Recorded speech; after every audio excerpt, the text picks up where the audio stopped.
अस्सलाम वालेकुम। इस्लामियात 9th class बाब पंजम, उसमें हम कर रहे हैं हुस्न मामलत व माशरात।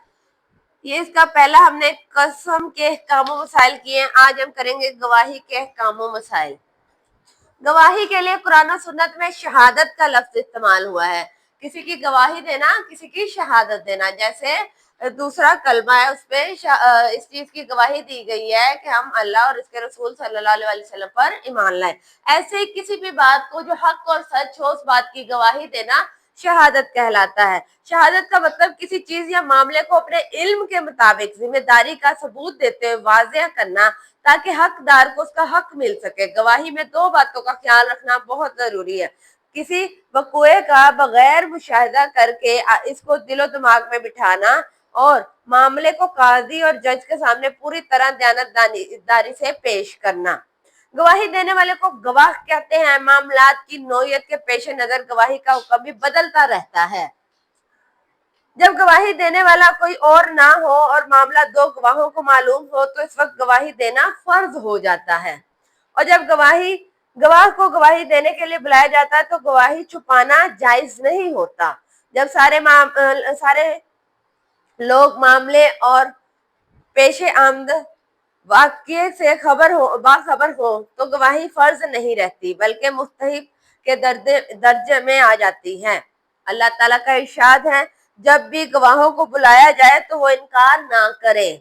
गवाही छुपाने की ममानियत के हवाले से अल्लाह ने इरशाद फरमाया, और गवाही को मत छुपाओ। जिस किसी ने उस गवाही को छुपाया तो बेशक इसका दिल गुनाहगार है, और जो कुछ तुम लोग करते हो अल्लाह उसे खूब जानने वाला है। इस्लाम में शहादत इमानत की तरह है। जिस तरह बाकी अमानतें पूरी करना लाजिम है, बिल्कुल इसी तरह गवाही देना भी अमानत है, जो अदा करना निहायत जरूरी है। गवाही देना बाज़ औक़ात आंखों देखा वाक़या बयान करना होता है, जिसको ऐनी शहादत कहते हैं।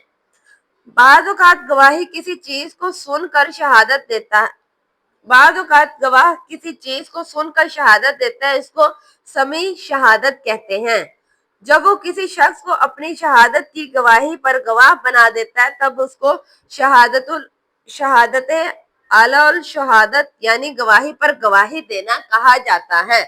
गवाही देना चूंकि आला मनसब व मर्तबा है, इसलिए गवाही देने के लिए शर्त है कि गवाह मुसलमान हो, आकिल हो, बालिग हो और आदिल हो। अगर दो मर्द गवाह ना हो तो एक मर्द और दो औरतों की गवाही भी कबूल की जाएगी। इरशाद बारी ताला है, और अपने मर्दों में से दो गवाह बना लिया करो। फिर अगर दो मर्द ना हो तो एक मर्द और दो औरतें, जिनको भी तुम गवाहों के तौर पर पसंद करते हो। अगर इन दोनों औरतों में से एक भूल जाए तो दूसरी से याद दिलाएं, और जब भी गवाहों को बुलाया जाए तो इनकार ना करें। सूरतुल बकरा आयत नंबर 282। गवाही की अहमियत वाज़ेह करते हुए आप सल्लल्लाहु अलैहि वसल्लम ने इरशाद फरमाया, अगर लोगों को महज दावे की वजह से सब कुछ दे दिया जाए तो कितने ही लोग खून और माल का दावा कर डालें। अगर किसी लोग आके दावा कर दे कि ये चीज मेरी है और उसके पास ना कोई सबूत हो, ना कोई गवाह हो, तो ऐसे हर कोई दावा कर दे। या कोई भी आके कह दे कि इसने कत्ल किया है या इसने चोरी की है। इसलिए गवाह का होना जरूरी है, जो इस बात की गवाही दे और सच्ची गवाही दे कि हाँ यकीनन ये सच कह रहा है। आप सल्लम का इरशाद है कि झूठी गवाहियां बुतों की पूजा करने के बराबर हैं। झूठी गवाहियां बुत परस्त के बराबर करार दी गई हैं। झूठी गवाही शिर्क के बराबर है। 3 बार आप सल्लम ने ये आयत पढ़ी कि अल्लाह फरमाता है, बुतों की नापाकी से बचते रहो और झूठी बातों से परहेज करो। सच्ची गवाही से माशरे में अमन कायम होता है, भाईचारे के जज्बात फरोग पाते हैं, एक दूसरे के लिए एहसार का जज्बा पैदा होता है, रज़ाए इलाही का हसूल मुमकिन होने के साथ साथ एहसास जिम्मेदारी जैसे एहसास फरोग पाते हैं। जबकि झूठी गवाही से अल्लाह नाराज होता है, दुश्मनियां फरोग पाती हैं, माशरे में बेसुकूनी पैदा होती है, माशरा बद अमनी और जुल्म का शिकार होता है। हमें चाहिए कि अपनी जिम्मेदारी पूरी करें, सच्ची गवाही और सच्चे जज्बात को फरोग दें, ना झूठी गवाही दें, ना झूठी गवाही की तहसीन करें। अब इसकी एक्सरसाइज सॉल्व कर लेते हैं। गवाही के लिए कुरान मजीद में इस्तेमाल होने वाला लफ्ज है शहादत। गवाही देने वाले शख्स को कहा जाता है। किसी भी मामले पर गवाही देने के लिए मर्दों की तादाद होनी चाहिए। आंखों देखा उससे ज्यादा हो, कम से कम 2 हो, और अगर एक है तो फिर 2 औरतें लाजिम हो। आंखों देखा वाकया बयान करना कहलाता है। जब सिर्फ 2 गवाह मौजूद हो तो गवाही है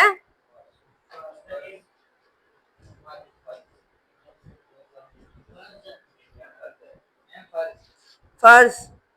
कुरान और सुन्नत की रोशनी में गवाही की फर्जियत और अहमियत बयान करें। पहली वाली 2 लाइनें गवाही के लिए कुरान और सुन्नत में शहादत का लफ्ज इस्तेमाल हुआ है। जी, ध्यान रखना जरूरी है, और वो दो बातें भी आप ऐड करोगे, जो 2 बातों का ख्याल रखना जरूरी है, ठीक है। इसके नीचे दो लिखी हुई है। ऐनी शहादत और समी शहादत की वजाहत करें। पेज नंबर 98 में पहला पैराग्राफ। गवाही देना वाला बाद औकात अपनी आंखों देखा वाकया बयान करता है, इसे ऐनी शहादत कहते हैं। बाद औकात गवाह किसी चीज को सुनकर शहादत देता है, इसको समी शहादत कहते हैं। ये दूसरे का जवाब है। झूठी गवाही देना और गवाही छुपाने की वईद बयान करें। जी, सेकंड लास्ट पैराग्राफ है। आपसे सल्लम का इरशाद है, झूठी गवाही बुतों की पूजा करने के बराबर है। झूठी गवाही बुत परस्त के बराबर करार दी है। झूठी गवाही शिर्क के बराबर है।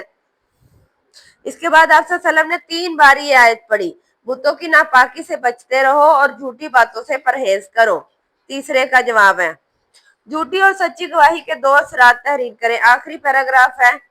इसमें से सच्ची गवाही देने से माशरे में अमन होता है, भाईचारे के जज्बात फरोग पाते, एक दूसरे के लिए सार का जज्बा पैदा होता है, और झूठी गवाही देने से अल्लाह नाराज होता है, दुश्मनियां फरोग पाती है, माशरे में बेसगुनी होती है। आखिरी पैराग्राफ पेज नंबर 98 का, सच्ची गवाही से माशरे में वो वाला, उसमें से आप कोई सी भी 2 से 3 कर सकते हैं, ठीक है। उसके बाद इसका लॉन्ग क्वेश्चन है, कुरान और सुन्नत की रोशनी में गवाही के अहकाम और मसाइल बयान करें।